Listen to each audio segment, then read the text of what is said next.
Hey everybody, how y'all doing today? We got a great show lined up for you today. We got Mr. Alex Harvey. He's going to be talking about a very important topic when it comes to land management, forestry, and also getting yourself prepared generationally for wealth creation inside our community. We got Mr. Sherry Jones here. How you doing, Sherry? Doing good, doing good. We're about to go live on 90.1 in just a second. The calling number is 601-948-5950. That's 601-948-5950. If you want to call in, give us a few minutes to get situated. We're going to dive into this topic because it's very important that we learn about forestry, timber sales, and all that so that we can navigate these conversations properly. And we'll bring Mr. Harvey up in just a second as soon as we get on the air. Yeah, it's been a good week, y'all. Been a real good week. My mask on. We social distance. If not, I'll move over. Hello, everyone. Welcome to Ride Mississippi. This is your host, DeKeither Stamps. We got a great show lined up for you today. We got Mr. Alex Harvey that's going to be talking about timber sales. So if you want to know something about this industry that has really not really been educated on in our community as well as we believe it should be, stay tuned, sit back, relax, and enjoy. He's a great man, but also is a wonderful business. And he focuses on legacy. You know, it's one of the things that really draw me into his company to learn a little about it. It's called Legacy Land Management. So we're going to talk about that in just a second. But as always, we got our co-host. We shifting hosts left and right. Everybody else come through here. We in the host training business. Everybody come through here, go on off, do great things. Yes, today we got Mr. Sherry Jones in the studio. How you doing, Sherry? Doing wonderfully well, brother. Thank you so much. We also want to, as we start every show, we always say, you know, take a moment to remember those people who are going through bereavement. Bereavement is a very trying time, especially in today's day and age, and especially at times like this. So definitely continue to keep those who are going through bereavement in your prayers, and be a friend so you can have a friend when your time comes. One thing we know, Sherry, yes, sir. Your time coming. Yeah, your time coming. You're going to need a friend in this world. You're going to need a friend. Sure, you got some opening remarks? Well, DeKeither, I want to just say we got a lot going on in the city of Jackson. Sit down, DeKeither. We got a lot going on in the city of Jackson and also in the studio right now. Yeah, we're bringing the roof down. Yes, sir. But we just need to be focused on trying to move our community forward. And certainly, I think the debate last night of the mockery of a debate is a great example of where we are in this country. And certainly we want to make sure that we continue to do all we can to keep in mind who we're supposed to be representing. That's right. That's the the gentleman, Coach Prime, was saying, that's the main thing. You know, all of us got emotion, whatever, but that last night was an absolute disgrace for the top leadership in our country to behave in that manner. WMPR has been nominated DeKeither for a radio award, and we're going to talk about that as we move forward. But I want to say on behalf of all of those that underwrite WMPR, and certainly for people like yourself, that are not just here during election season, DeKeither, but a regular underwriter of this station. So over the last year, WMPR has changed, the direction has changed, and we're seeing some movement that we can measure, which means that we're headed in the right direction. We're about putting out content that's going to change people's lives. And the topic that you have today is one that you don't hear about in our community. I would venture to say this is probably going to be the first time that people are going to hear this information. Thank you so much. You know, so ladies and gentlemen, again, we're moving forward. We are trying to make sure that we do the best we can to represent our God, ourselves, and our family to the best as possible. So that's what we're trying to do. I know a lot of folks, including myself, was embarrassed of America last night. I really was. And so, but we have to do what we can at our level to make sure we represent ourselves properly and that we move forward. We focus on positive stuff. We don't let folks drag us in the mud. 8 years now, we ain't get caught no mess. And we ain't finna bring no mess to the station. We're gonna bring good, solid stuff to 90.1 so we can move forward and our community can learn. And today's topic is an amazing topic. You know, when I met this brother, it really, really, really warmed my heart to see somebody educate you through the process, not just try to sell you something or get something together. We're gonna bring on Mr. Alex Harvey. How you doing, Mr. Harvey? Hold on, you muted, brother? Let me make sure you ain't muted. Here we go. How you doing, Mr. Harvey? Okay, I'm doing well. How are you? I'm doing well, brother. I'm doing well. You know, I appreciate you for taking time out your schedule. You're one of the foremost experts in land management and forestry in the state of Mississippi. And today we're here to talk about forestry and all that. And I just want to say thank you for taking time out your schedule to come impart this wisdom on folks, because, you know, for far too long, our community has, you know, just been done any kind of way when it comes to, you know, logging and tree cutting and all that. Yeah. And well, thank you so very much for this opportunity. I greatly appreciate it, and I'm honored to be here. You know, and I got one thing I gotta say before we start the show today is, ladies and gentlemen, Micheal Jordan Transportation. Micheal Jordan Transportation Service is a wonderful service. You can go to mjstransportation1.com for all your transportation needs, and I think he got 2 slots left for you for employment. So he's a wonderful man. He's done the show before, but a great sponsor. And we definitely want to highlight Mr. Micheal Jordan Transportation Service, Mr. Micheal Jordan from Micheal Jordan Transportation Service, for always helping us out, because this service that we do, these things aren't free. When you walk in the door at 90.1, the first door you got to stop in and see Ms. Wanda Elder, just like you used to have to see her father when you walk in. And so we appreciate Micheal Jordan Transportation Service for sponsoring our show. And you can go to mjstransportation1.com for your transportation and employment needs. All right, Mr. Harvey. Yes, sir. Brother, I want to turn it over to you to talk about yourself, your background, and then dive into this forestry conversation so people can learn the process, because people just don't, a lot of times folks, you know, cut trees and stuff, have folks come cut trees, and they don't know the difference or the process or the mindset you should have in, you know, most of the folks that make money in forestry do it for multiple generations. Right. And I just want to make sure that we start practicing that same discipline. So yes, sir. Yours, Mr. Harvey.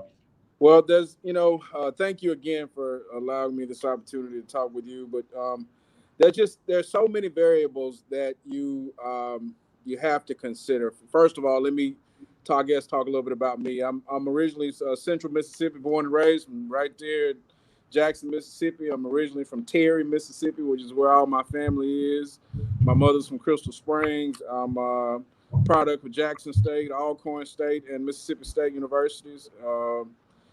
You know, home, Jackson is home, Hinds County is home, Mississippi is home, and it's a place that I greatly love and care about and want to uplift, and just want to make sure that I'm doing my part to try to make it a much better place, you know. And so I decided to develop Legacy Land Management LLC in November of 2017, which is a company where I'm president and owner. And, you know, I did that after having worked for a civil rights organization for 3.5 years in partnership with the U.S. Department of Agriculture and others to try and educate and remove barriers to African-American involvement in USDA conservation programs.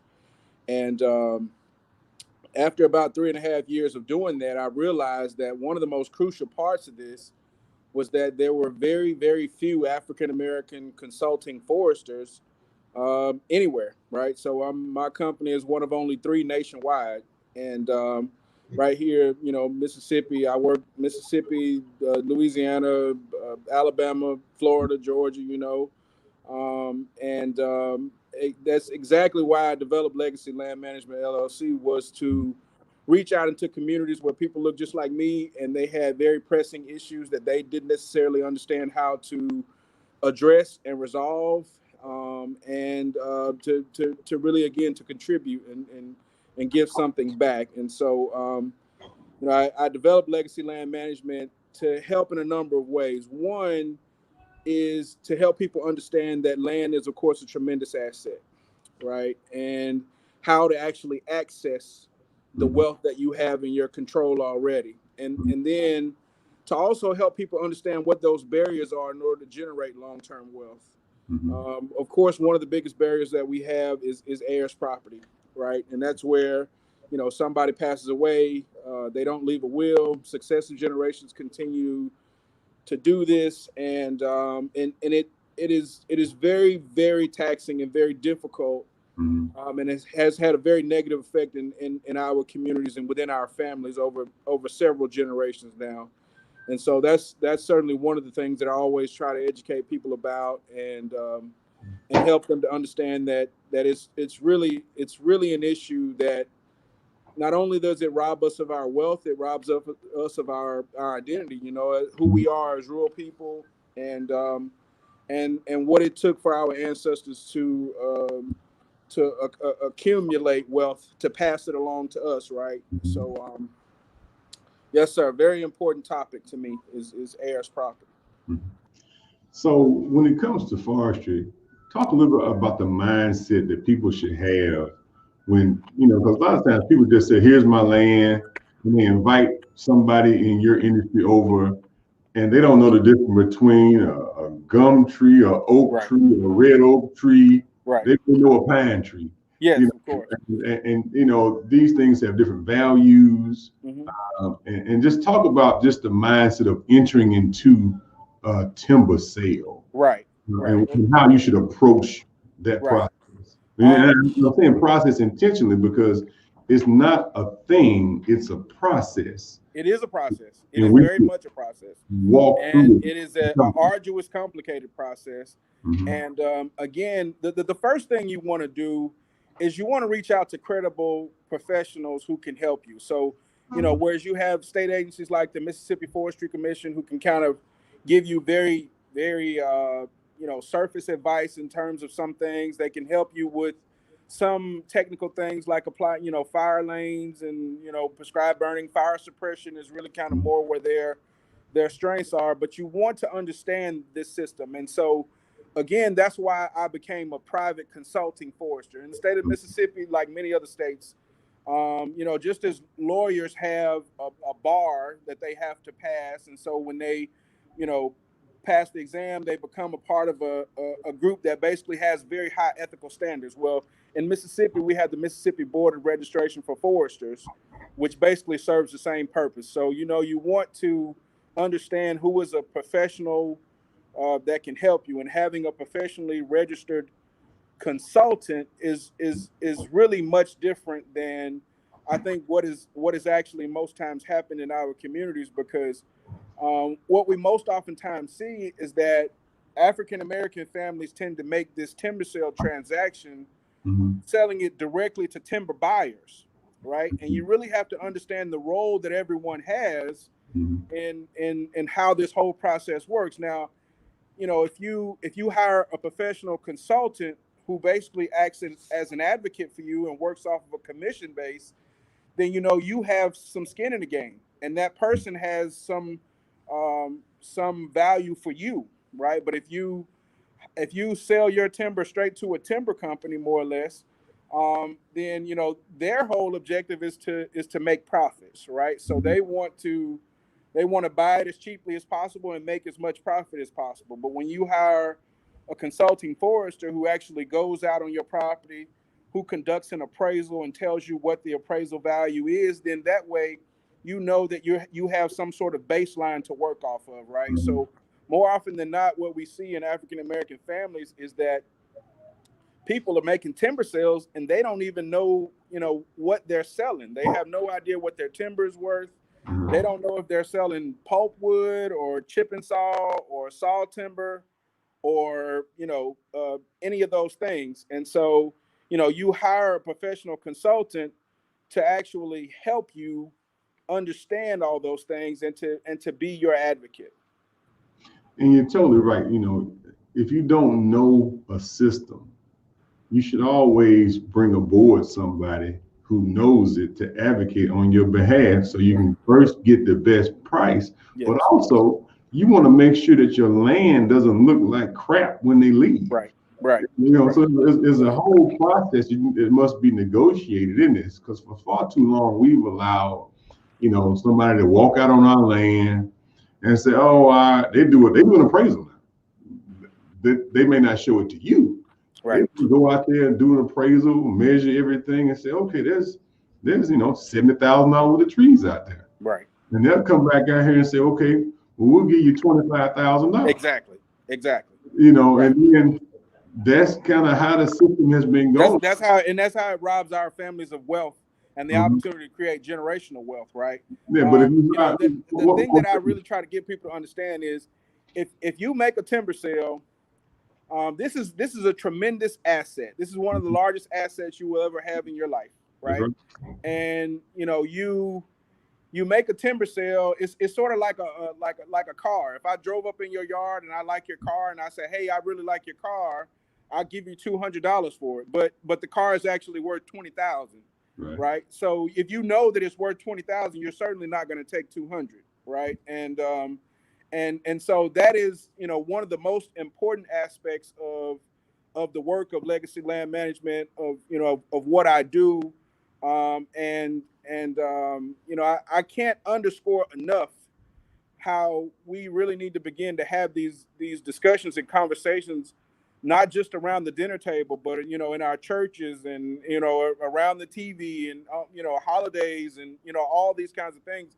We need to really have these sort of conversations in our family about the best way to honor what our ancestors left us, right? Because to be frank with you, we all know that it was very difficult for a lot of our ancestors to come by the properties that they had, right? And the best way to honor that is to manage it well, but when we are sort of mired in these very complicated discussions around heirs property, or we don't know how to use these things to our benefit and to our value collectively as a family, and benefit, it hurts families. It really does. And you can see in a family's, in a family's DNA. If I go out and I talk to a family and somebody took advantage of that family 2 generations ago, 30 years ago, somebody came out and they sold some timber, and they know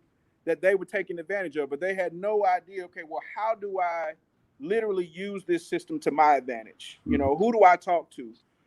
Who is a professional that I can trust? Who is somebody that's from my community? Who is somebody that that's worthwhile? So again, that's the whole point of what I do and why I decided to do this. Now, again, to say that, there's very few African American consulting forces, and it's been a pretty tough road, developing a company and getting out there. I have a formal partnership actually with, the largest and most respected firm in the South, Southern Forestry Consultants, and so that way it's a program aimed at actually growing Black businesses in this realm, and my company was the first of its kind to take part in that. And there's a whole lot of things that our families really have to consider, man. Really. So as you go through this process and folks are thinking about doing it, I just want to encourage folks to step back for a second and educate yourself on what you're doing. You don't sell your car without knowing what it's worth. Exactly. But we sell our timber and land without even knowing the value, what it's worth, and all those things. So that's why I just wanted to just bring you on the show today. Yes, sir. If you give folks, 3 steps before, it was just those things that you should prepare before you even make a phone call to anybody. Just because I encourage folks to hire a consultant. Right. Because if somebody is making a percentage off the sale, that means that they're going to work harder for you. They're going to work harder for you to make sure it sells for the most. Right. And that is prepared to sell again in 25 or 30 years. Yes. So, because most of the folks that are really in this, have been doing it for generations. Yes. And yes, of course. They know in their lifetime they're going to do stuff for at least 2 timber sales. Mm-hmm.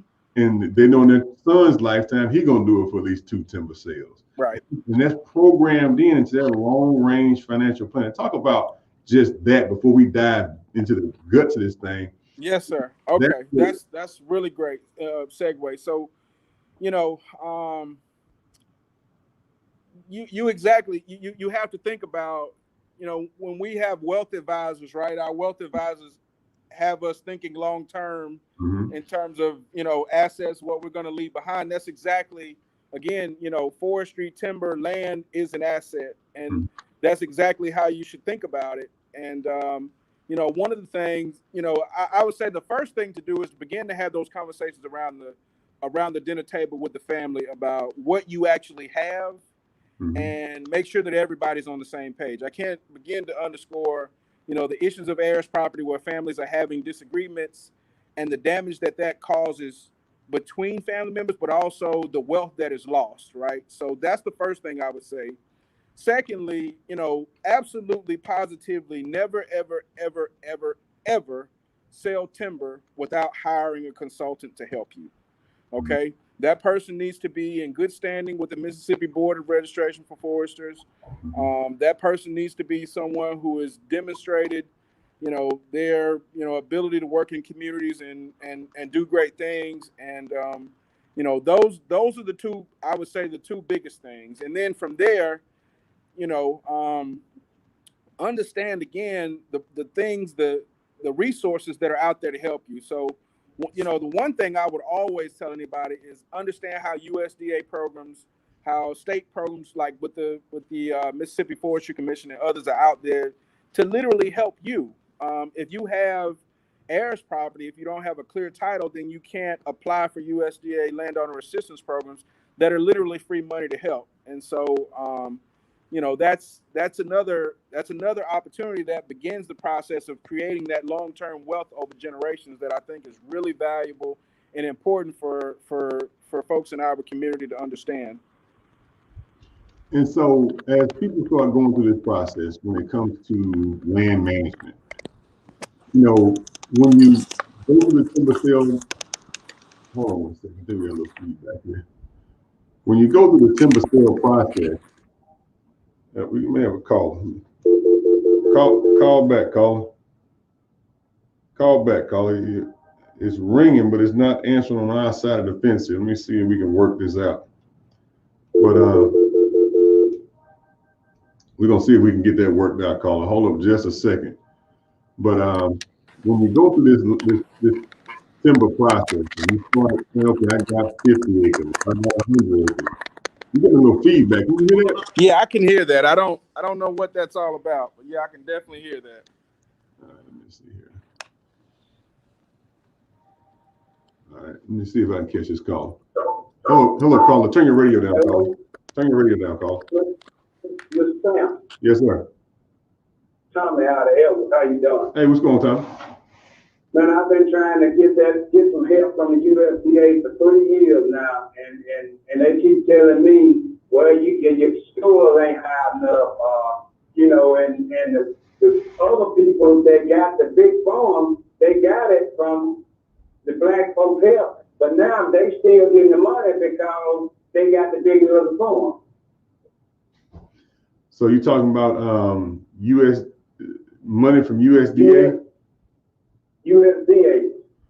Okay. I wrote your number down here. I'm gonna pass your number on to someone to kind of dig into. That's not my specialty, but I'll pass your number on to Mr. Harvey to see if and your number, the last four is 1440. That's it. Okay.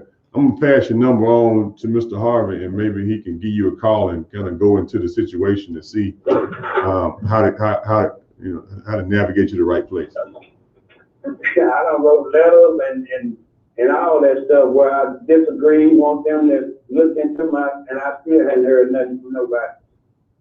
Okay, Tom. All right, thank you. Yes, sir. Yeah, he sounded like that was more of a USDA issue. Yes, sir. It sounds like, you know, that, you know, there are challenges there sometimes with, you know, just being eligible for Mhm. USDA programs, and that is a very real issue. But again, hiring a consultant can possibly help you, overcome that. It depends on what those things are. So A lot of times I found that most of our folks just need a navigator, somebody who can navigate you through a Right. state program or a federal program, who Right. can put you in a position to be successful. absolutely right. I mean, that's important for all of us. I mean, at some point in our life, right, we had to have somebody to kind of guide us along, right, and show us the ropes. And even people now who are millionaires and billionaires, they kind of still have people that they consult with and who advise them and who they trust. So that is certainly a very important aspect of any assets that you're going to ever have. So, yeah. The reason I also was drawn to your company is because you talked about legacy, and your business is built around having multi-generational relationships with landowners. Mm-hmm. I know for me, with my property, I know I'd probably be able to get about 2 timber sales, maybe 3 in my lifetime. Right. And you want to set yourself up for multiple of those throughout, your lifetime, not just let me get some money now. Right. That's Right. kind of the mindset that we've had in our community when it comes to timber sales. But if you do it right, you can set yourself up for now, and in 20, 25 years, Right. in 20, 25 more years. Right. And that's precisely the point, is that, that, of course, you grow wealth through Mhm. planning, Mhm. right? And so the number one thing that I use to help landowners, the first thing that I would advise anybody is a plan. Let's sit down, let's develop a management plan for you. Actually, USDA, NRCS will actually pay full price for a landowner to get those completed, and I can literally help a landowner. I can do those for landowners because I'm a technical service provider with the U.S. Department of Agriculture. So, that's the first thing, and that plan is literally just a roadmap. It's an asset management tool, right, to help you, meet your objectives, and to kind of take away all the complicated nature of, okay, what do we do next? Who do we talk to? One of the things that we found when I was working in advocacy is that even when our families were getting approved and they were eligible, they were getting approved and all that for USDA programs, they still didn't necessarily know, well, who do I call to help with my fire lanes, or who do I call to do this prescribed burn, or all these other things. So again, that's exactly why I decided to develop legacy land management, because I'm in a lot of these communities where I found a lot of people just did not know what those resources were and who to turn to. So, And if you map this out properly, this is something you can do multiple times. yes, It just takes mapping it out. yes, It yeah, takes yeah. mapping it out. So let me catch this call. Hello, caller. Welcome to the show. What's your question or comment? I need a contact number. Someone was talking, and I walked in the hallway and trying to leave me alone, and information I could. The name is Tom. Okay. Give me your contact information and name your company. Right? My contact information. Yeah. So they can email me on email at Harvey at definemylegacy.com. That's my email address. They can contact me via LinkedIn. Alexa, say. They want a phone number. Huh? I'm sorry. Phone numbers. The best one would be I'll give my personal cell. All right. 601. Whatever you got, I'll give you my first. Hold on. 601. What's the phone? 672. Say it again now. 601 672 2436. 2436. Yes, sir. When you going to be in the office tomorrow morning? 8 o'clock. I didn't hear that. He said, are you going to be in the office in the morning? Yes. I'll call you that number in the morning. My name is Mr. Smith. Okay. Thank you so much. Have a good day. Yes, sir. Looking forward to hearing from you. And that's what we're talking about, ladies. We're talking about timber sales today. We're talking about mapping out a plan for your family in a multi-generational fashion so that you can move forward properly. And that's what we're aiming to do. That's our goal, is to help you walk through this process of timber sale, land management, so you can look at your life and say, this is not something that you want to do now. This is something you want to do every 20 to 25 years, and then you could set it up where it can grow that way. And things, and that's what we're trying to do, is just help people move forward than just a hand to mouth right now kind of money. And I yield back to you, Mr. Harvey. Yes. That's absolutely right. I mean, when I'm looking for clients to help in this business, I want people where I can help successive generations. Just like when I was growing up down there in Terry, right? And we farm cattle and row crops, and I can remember my dad working with the grandparents, the son, and now I see the grandkids all the time, right? I mean, that's why this word legacy, of course, is really important. Is to help people grasp the concept of creating long-term wealth in your family and using your land as an asset to do that for you.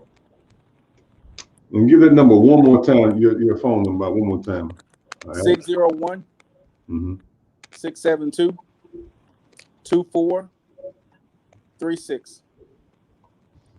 So give us some horror stories so people can know how serious it can be.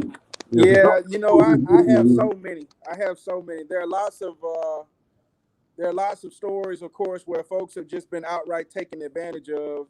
I'll never forget a lady that I worked with in Sumter County, Alabama. She had a really big family. Everyone had moved away. She had moved back from Detroit, and her family had about 80 acres, and she wanted to try to do something with it, and she didn't know who to talk to. And unfortunately, she talked to just someone who was kind of very unscrupulous, and they came out and they paid her. All in all, I think she made like $5,000 for something that was worth maybe 10 or 12 times that. This happens a lot. It certainly happens, to in minority communities, but it happens everywhere. I mean, it happens in everybody's community, but the reality is that when it happens in minority communities, it has a much more negative effect because minority landowners tend to have much less wealth to begin with, and so when we relinquish our resources that are ours, without really getting what they're worth, a lot of times people don't even know that they've been taken advantage of, unfortunately. And the horror stories are always tough for me, man, because I relate to these people very personally. They're folks that look just like my parents and grandparents and whatnot when we start talking about those. But that's one that sticks out with me because I remember that lady was. She confided that she was a 2-time breast cancer survivor. She had been through a whole lot, and she had come back home, and she had really had this positive, outlook, and to have somebody kind of take advantage of her. And then when she questioned them about, why she didn't get more money, they basically just kind of threatened her and said, well, there's nothing you can do about it because, she didn't sign a contract. She didn't hire a consultant. She never had anybody to kind of be the watchdog and guide the process along. And again, that is a recipe for disaster, I want to give a little scope to this industry. Here in Mississippi, rice is about a $91 million industry. Sweet potatoes is about a $95 million industry. You look at cattle, all the cows you see, it's about a $268 million industry. Cotton is about a $585 million industry. Soybeans is about a $762 million industry. Forestry in Mississippi is a $1.15 billion industry right here in Mississippi. Now, we see cows everywhere. We got people hustling cows. We got people rustling cows. We got folks, going to the sale with 2 little calves. we got all that kind of stuff going. We see the catfish industry. That's only $172 million a year. All right. But the forestry industry is more than the rice, the sweet potatoes, the catfish, the cattle, and the corn combined. Think about that, ladies and gentlemen. The forestry industry is more than all those industries put together right here in Mississippi. Now, if folks is profiting that much, and folks only making, and some folks only making peanuts, and it's not just a black thing. It's white folks that are being taken advantage of too, because they don't know the process. They don't know how to manage it. And what we're trying to do here today is at least give a little bit of information on the scope of the issue. And that's what we always try to do, is give folks some context. And the context here in Mississippi is that the forestry industry is a $1.15 billion industry. They harvest 19 million acres of land just last year. Hello, caller. Welcome to the show. What's your question or comment? Turn your radio down, caller. Okay. Good evening. How y'all doing? I'm doing well, brother. How you doing? I'm doing good. Mr. Stamp, I can see you're gonna be a representative. You're gonna be our next state representative, and the knowledge you have, I believe you're gonna move Mississippi. Well, let me rephrase that. You're gonna move Mississippi forward with the knowledge that you bring into us every Wednesday night. But I'm listening to y'all guys sitting on my front porch. I live in the country, in rural county, and as I listen to y'all, we own land, and I had no idea. I assure you, no idea about registry. And can y'all give me a kind of small scope on registering and what you mean? What I want to know is, what do you mean about getting your land registered, and a little detail on about the outline? I got the guy's phone number, but can y'all just give me a brief scope what y'all mean about registered land?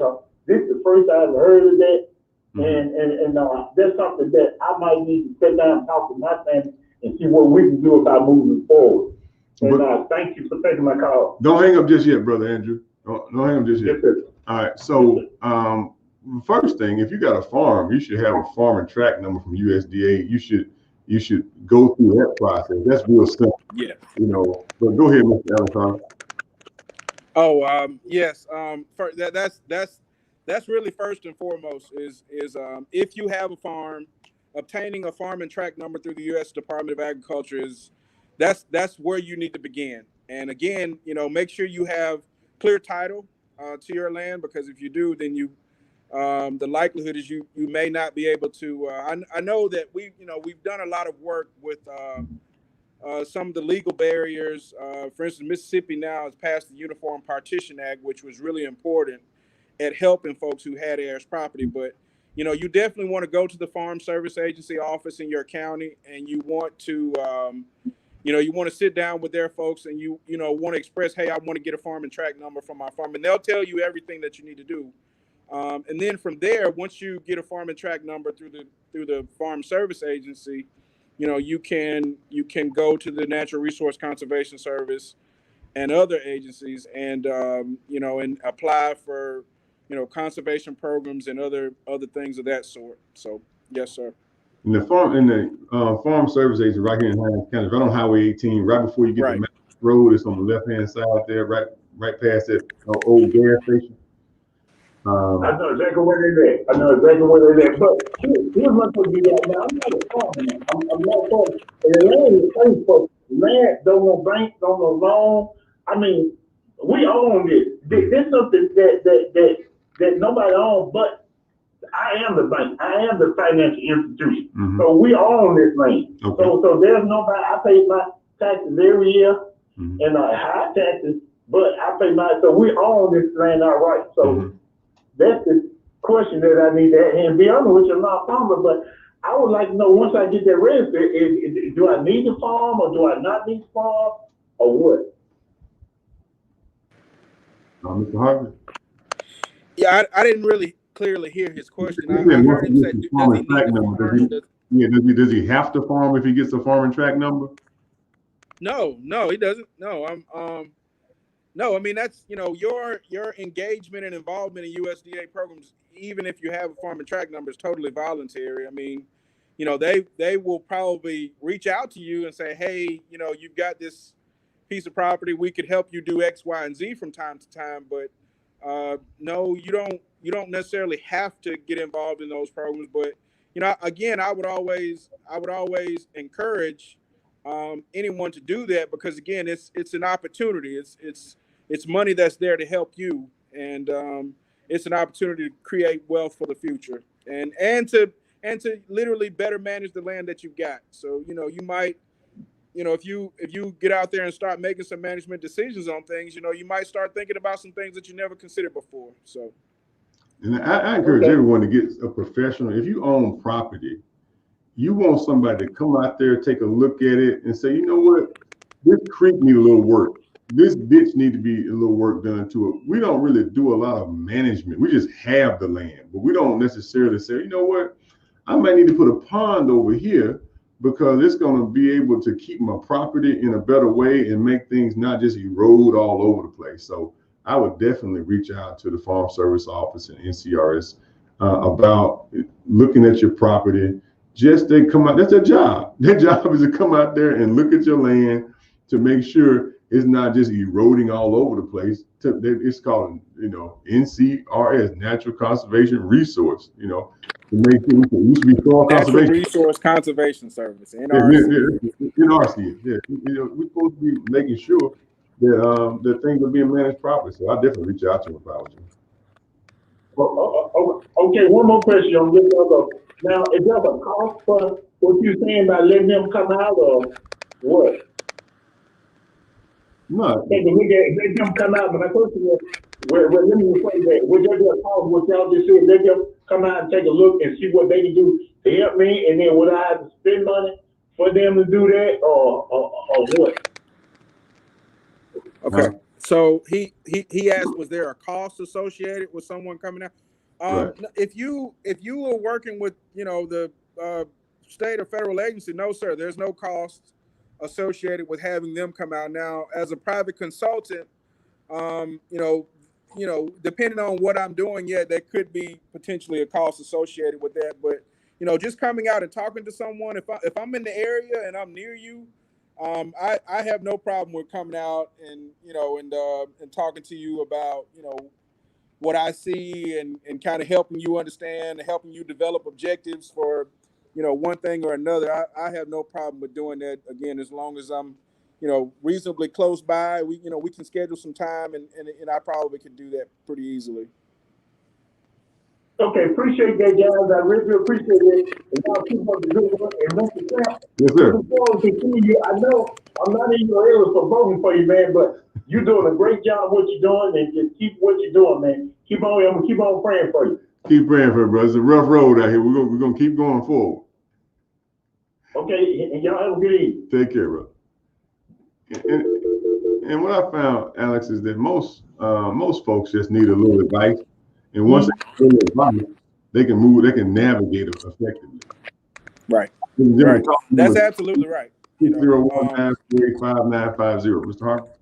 Right. The one thing I would say is, people just need a little bit of advice.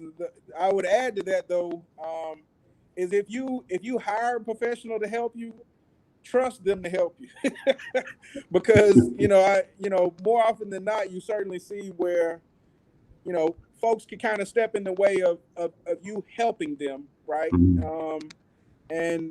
So I would say hire a professional, but make sure that's somebody you sit down with and that you trust, you know, Mhm. and that you develop a relationship with, you know, before you even do any of that. So,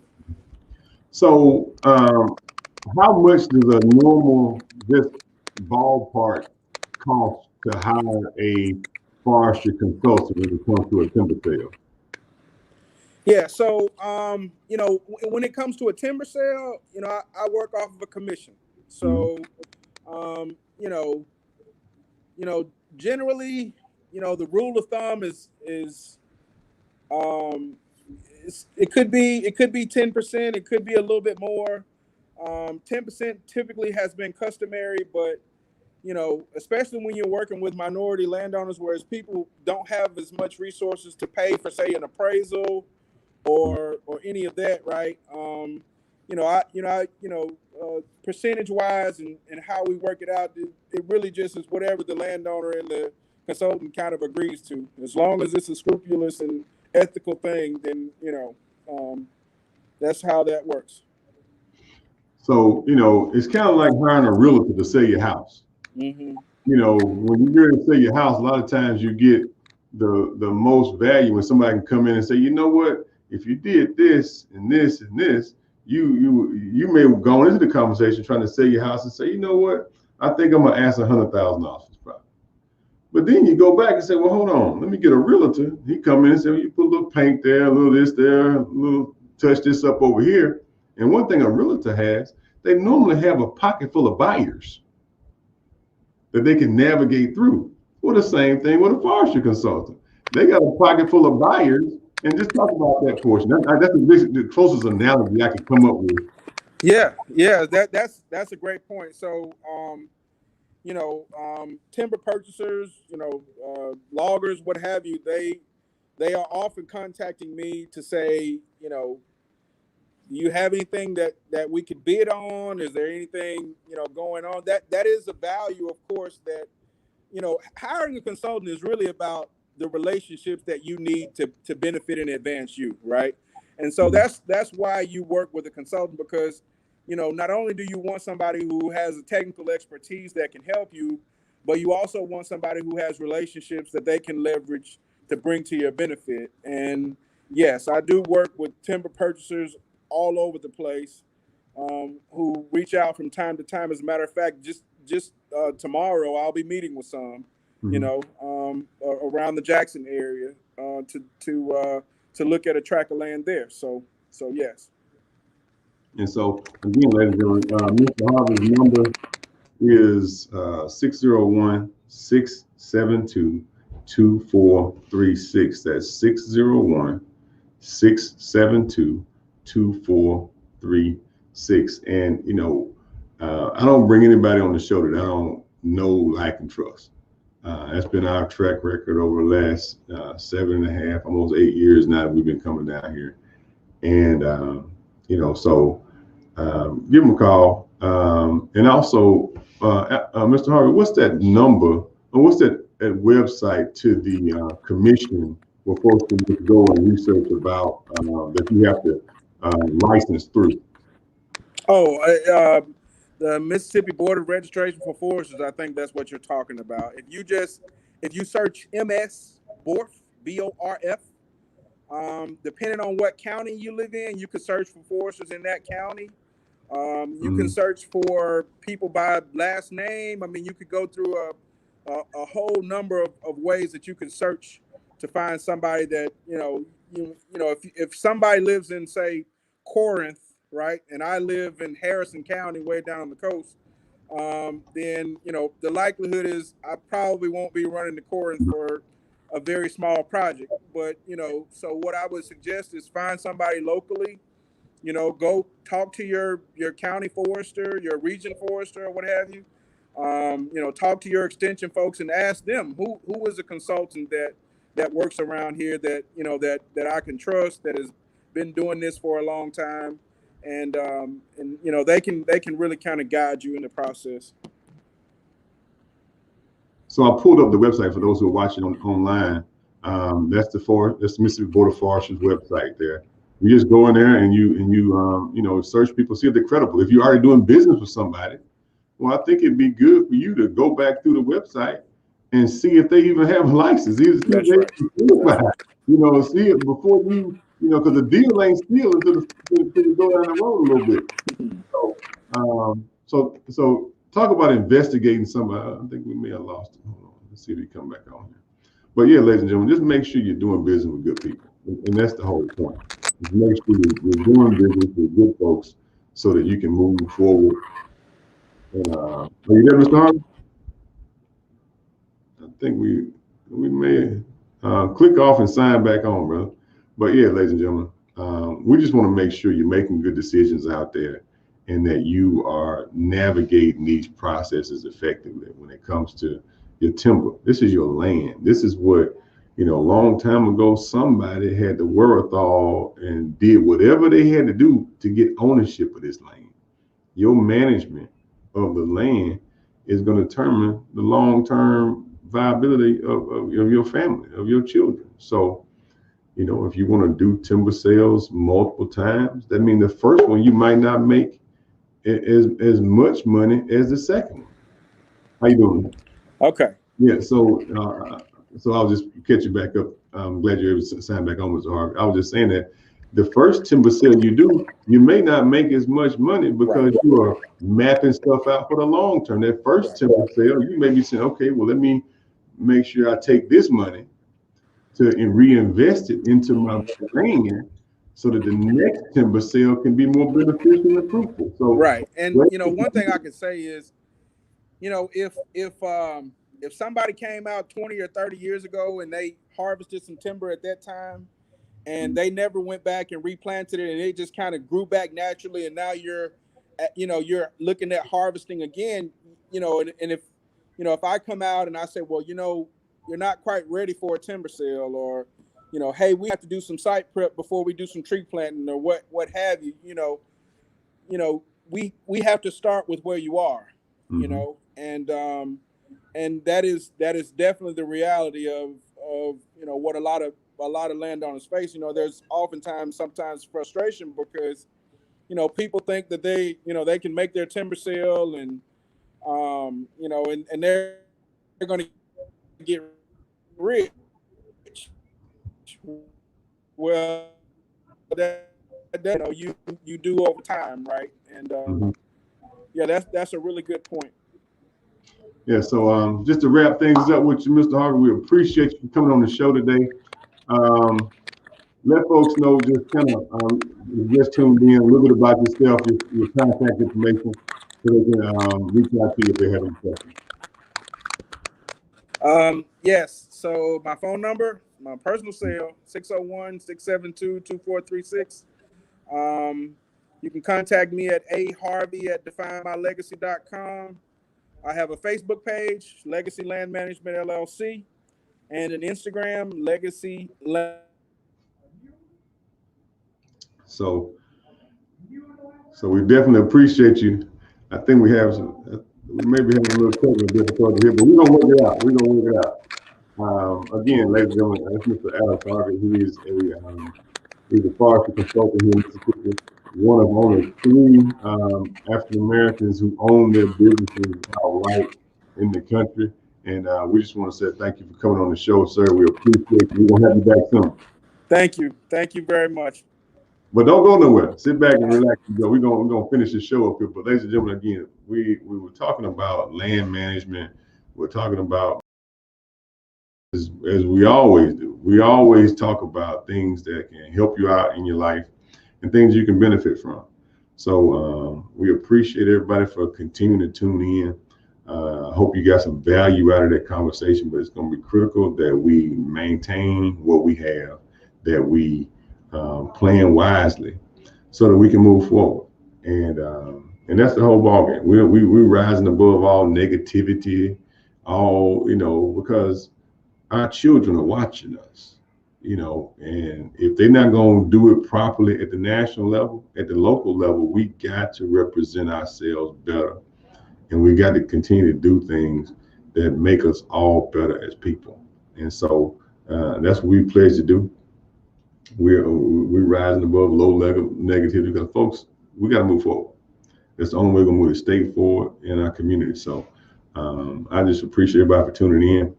We're asking everyone to make sure that you come out to the polls and vote. You can actually vote early.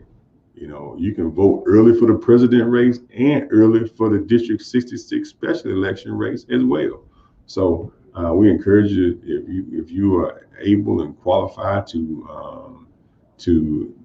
go down to the courthouse and vote, go ahead and get it out of the way.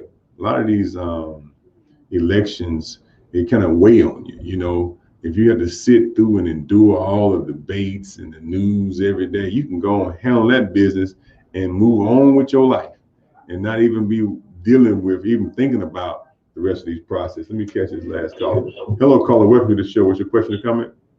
Yes, I can get that number. Can you repeat that phone number for Mr. Harvey? Oh, yes, ma'am. 601-672-2436. 601-672-2436. All right. And so again, ladies and gentlemen, make sure you rise above low-level conversations, make good decisions. And, you know, if you don't know a process totally well, it's okay to hire a consultant. You know, it's okay to do that. You know, I had one comment say, well, what if I don't want to pay the 10%? I said, now imagine this. If you sold your timber yourself and you made, you know, $15,000 or $20,000, but if you could have made, you know, $50,000 or $60,000, let's say you had to pay the timber consultant his, you know, 10% of $60,000, that's $6,000. All right, so that means you walk away with $54,000 when you know, if you didn't have somebody knowing what they're doing and negotiating for you properly, you end up with, you know, $15,000. I think 54 is a whole lot better than 15. Mr. Jones? That goes back to a transaction you was involved in late where you went got a professional person and help you save some money. So it's all about who you know, what you know. And I met the person right here on 94.1. But look, and having those relationships to keep. And I'm encouraged where we're going. We got a lot of things going on, a lot of negative things, but to keep also we got some positive things going on. I just had a conversation this afternoon, and if nothing don't happen, we are going to be able to employ 3 beautiful young ladies tomorrow morning. DeKeither, and the salary is a great salary. So for young people out there, or people that's looking for employment, give me a call, 601-899-2327. And hold on. What we trying to do, Mr. Give that number one more time, real slow. 601-899-2327. And I was talking with a company this afternoon. We met with them, and they said, Mr. Jones, we just cannot find people that want to work. I said, that's not true. They said, well, we done looked, we done went talk to this person, we done went talk to this company, whatever. I made 2 phone calls to keep it. You know, like Saturday, when you was out there, old man, multiple heart attacks, behind a machine that's gonna beat you to death. Tell the people how long did it take to keep it? They have a young man show up. About 15. He worked hard too. About 15 minutes. And guess what, DeKeither? I made a commitment to him. We give him with Dr. Henderson, and we get ready to put him in his own landscaping business.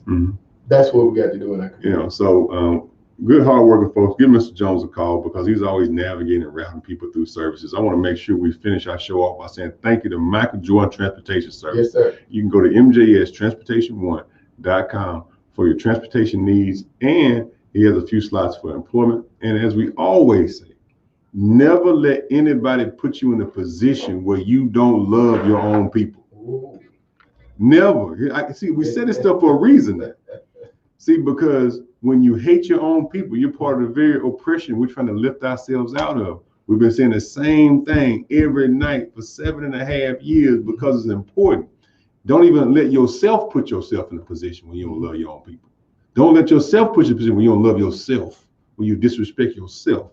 Make sure you maintain that balance in your life. It's going to be fruitful for you, it's beneficial for you, and it'll help you, lower your blood pressure. No matter what people say or do to you. And I've been an example right here on this show. People have talked about me like a dog. And guess what? I love you. Ain't a damn thing you can do about it.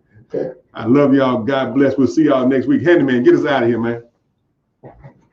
Hey, I love y'all. Take care. Alex, man, I appreciate you. Much, DeKeither. I appreciate you, man. All right, take care. Right on.